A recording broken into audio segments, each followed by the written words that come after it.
Hello beautiful people, నిన్న హోలీ కదండి. అందుకే నేనైతే ఇంట్లో chicken pulao with chicken curry and raita అయితే చేశాను. అసలు నిజంగా అండి ఎంత సూపర్గా కుదిరిందంటే నేను కూడా ఎక్స్పెక్ట్ చేయలేదు, అంత బాగా వచ్చిందనమాట. నేనైతే ఆ రెసిపీ మీతో తప్పకుండా షేర్ చేసుకుందాం అనేసి ఈ వీడియో అయితే పోస్ట్ చేస్తున్నాను. చాలా సింపుల్ అండి. ఒక గిన్నె పెట్టేసి ఆయిల్ వేసి అందులో హోల్ గరం మసాలా వేసి పచ్చిమిర్చి ఆనియన్స్ వేసేసి కొద్దిగా పసుపు అండ్ అల్లం వెల్లుల్లి వేసి అదంతా కొద్దిగా వేగిన తర్వాత కొత్తిమీర పుదీనా అండ్ ఆ తర్వాత చికెన్ కూడా వేసేసేయాలి. అది కొద్దిగా మగ్గిన తర్వాత కారం ఉప్పు and chicken biryani masala and whole garam masala అందులో ధనియాలు కూడా వేసి గ్రైండ్ చేసి ఆ పౌడర్ కూడా వేసేయాలండి. ఆ తర్వాత ఇంకాస్త కలిపేసి కొద్దిగా టమాటా అండ్ కర్డ్ కూడా వేసేసి కలిపేసుకోవాలి.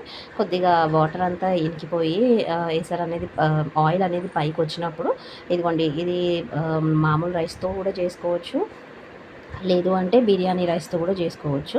నేనైతే నార్మల్ రైస్తోనే చేశాననమాట. అండ్ ఇంకా బియ్యం అయితే మనం బగారా రైస్కి ఎలా వాటర్ పోసుకుంటామో సేమ్ అదే మాదిరిగా దీనికి కూడా వేసేసుకోవాలండి. అండ్ మధ్య మధ్యలో మనం ఇలా కలుపుతూ ఉండాలి, అంతే అండి.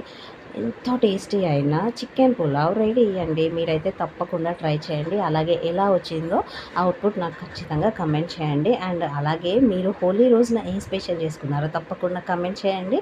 మా పిల్లలైతే అసలు సూపర్గా నచ్చిందండి. హోలీ సెలబ్రేషన్ వీడియో కూడా ఉందండి, తప్పకుండా చూడండి. Bye bye.